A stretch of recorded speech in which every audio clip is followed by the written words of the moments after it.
especially of Kennedy, who died in Rongai. And I believe that he is right. That's really a very regrettable situation. And I apologize on behalf of every official who should have done something about that situation. I have explained that the boy who died in Rongai was actually shot by one of the criminals who actually snatched the gun from the police. That criminal was, however, shot by the police because if the police did not shoot him, then he would have caused more deaths of more Kenyans, because these are reckless people. Sometimes some of those people are not even in their correct level of senses, and therefore it is regrettable. And I agree with you. It is really unfortunate that you watched an incident that's going possibly to affect your life for a long time. Sorry about that. And I know you have made reference to me as a father, which is true. I have 4 Gen Zs in my home, and I promise you, they take me to task, on some of these things, and I have to do a lot of explaining some of the time. And it's just the same way I am explaining to you guys here. I agree that some of our officials are arrogant. Some of them, speak out of turn, and then some of them display, obnoxious opulence, if I may say that, which does not just anger the public.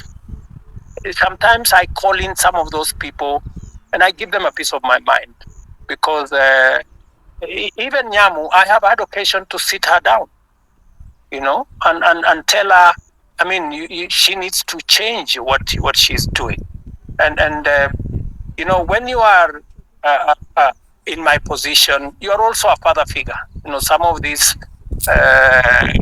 young people, they get excited about many things, and sometimes they do the wrong things.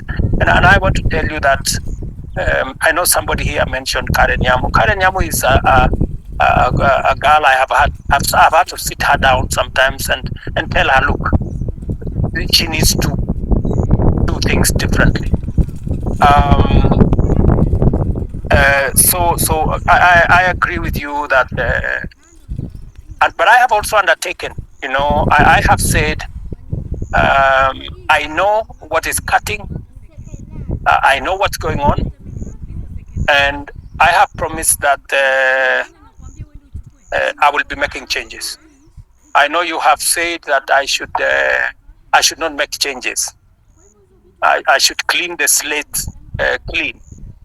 But you see, you don't have the job I have, and there are many things that I have to do to be able to get things done. And it's quite something. But I have had you, and I have had the many Kenyans who have talked on this platform, and I'm very happy that we are having this conversation on X.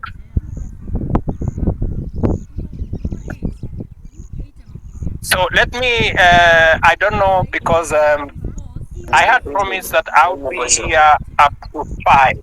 I think it is now 5:15. And I have another assignment with our Olympics team that are coming to you. I have a bunch of wonderful Kenyans who are going to represent us in Paris. They are sitting somewhere outside my office.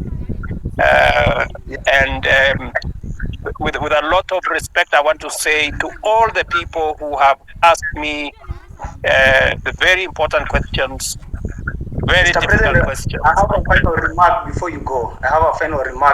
Is Kioti speaking here? Okay. Okay, Mr. President, before you continue, I'm Marvin Mabonga. I come from Kimilili constituency in Bungoma County. So, Mr. President, before you go, I want to let you know that in your cabinet, currently we are having so many incompetent cabinet secretaries. For instance, let me give you an example of your friend Kipchumba Murkomen. Kipchumba Murkomen did law. He has never been in any law firm in this country. He has never won any case. But currently, he's heading the Ministry for Road and Transport. My question is, between where is the conjunction between the Ministry of Transport and a lawyer? In that department, you should be putting there a person who has done even civil engineering, who knows so much about construction. Lastly, uh, the Minister for Agriculture, that person, he even doesn't have a bachelor's. We all know this information. We have the government's website and we Google, we see this information. So, Mr. President, if you are going to give us those people who are incompetent, then we are totally doomed.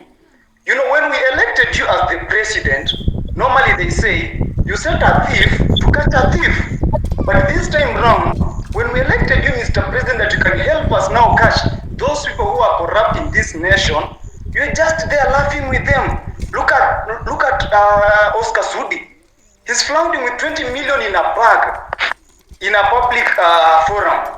I'm even told that there is one of the cabinet minister who was caught in Dubai with 20 million cash, and you actually came through him, so he wasn't taken to a court somewhere or arrested. You know that, Mr. President. Personally, where I sit, I want to pay my rent by 10th. But because I finished campus, I don't have any job anywhere. I'm just here in the city seated. I will not be able to pay that rent because you promised to give us the jobs. But when we elected you, you are now telling us that in the next 1 year, we are not going to employ the youth. Mr. President, do you think that one is not a lie? Lastly, the other day you said, when you were questioned about the boy who was shot, you didn't know whether he was alive or dead. But now you know that the person who shot that boy is not the police officer. Mr. President, do you think that is a reality? That one is not a reality. I'm very angered person because every time we get to those public offices, we are treated like trash. And that's why the other day I was even on the forefront. You can watch the videos. I was on the forefront in those protests to demand for my right. And now here, Mr. President, you are just taking us through the corners. You are not even going straight to the point. Kindly go straight to the point. When you are asked about the person who is corrupt, he say this person is corrupt. He has been working with millions of money. Tell us, Omanga bought 60 with 50 million a vehicle which is flaunting now on social media. Apart from that, tell us that this fertilizer was fake. Even as much as it was dropped from 7,000 to 2,000, it is full of soil. So why are we playing games with the public money, with the money that our mothers and fathers are going through sweat to get it, Mr. President? Wherever we are not happy. And of course, if these things are going to happen this way, then come 2027, we are going to come out in large numbers, Mr. President. We'll take votes and we'll take those people home, including you. If at all you're not going to fight for our own rights as your people in this nation. Thank you so much. I'm very angered, Mr. President. Thank you. Thank you, my friend Martin. I understand your anger, and you are perfectly in order to be angry because the situation where you're in out of university without a job is something that I have lived through myself. In fact, when I finished university, I did not get a job until I was elected as a member of parliament. But that's not for another day. But let me tell Martin that next week, for example, as part of our housing program, just hold on. As part of our housing program, we will be hiring 3,600 professionals like yourself. I want to challenge you, Martin. There will be an advertisement next week for engineers, architects, quantity surveyors, and many in the construction field, because we are looking for people who are going to work with our professional firms in our housing program. Let me also tell you, Martin, that we need to separate the issues that are correct and the issues that are fake news. The issue of some minister being found in Dubai, I don't know, last week with $200 million or something is fake news. That is not true. On matters to do with people you have mentioned were in different areas, um, today I am here as a scientist, right? And many other people are doing many things from fields they did not necessarily train in, because at a certain level, it is a management issue. It is a leadership issue. It is an issue about leading an organization. So I have heard you on some of the incompetent people you have said, some of the corrupt people you have said. I have listened to you. But let me say this to the public. Of the fertilizer that we supply to the Kenyan public, almost 6 million bags, 20,000 bags were the ones with a challenge. We isolated the 20,000 bags. It is not even 1% of the fertilizer that we supplied to the Kenyan public.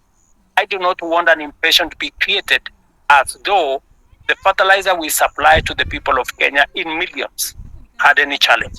And when we detected a problem with the 20,000, we not only recalled the ones that had not been sold, but we made sure that our Nini is on Google Map. I made sure that any farmer who had used fertilizer that was not correct was compensated. They were given an extra bag of fertilizer for them, so that they don't end up in losses. I have heard you, Martin, as I have heard all the good people here. But let me say this in closing. This feedback is very close, but can I also have an opportunity to speak, Mr. President, before you finish? Acha kwanza niongee wewe Janet. If you can be, Kitu ya kwanza if you can be brief, if you can be brief, so that yeah, I am brief. I am talking in Kiswahili ndio uelewe haraka haraka. Ndio. Kitu ya kwanza order guys.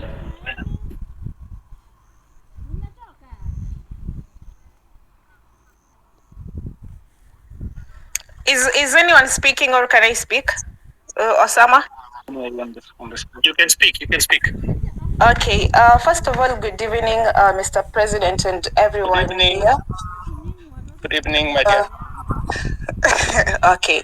So my name is Jeanette Brenda, and I don't have any questions because I feel like the people have asked questions before. Umewapeleka around and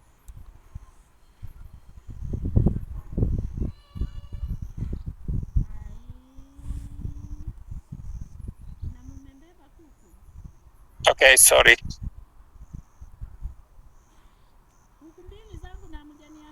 Sorry, Jeanette, I can't hear you. I'm sorry.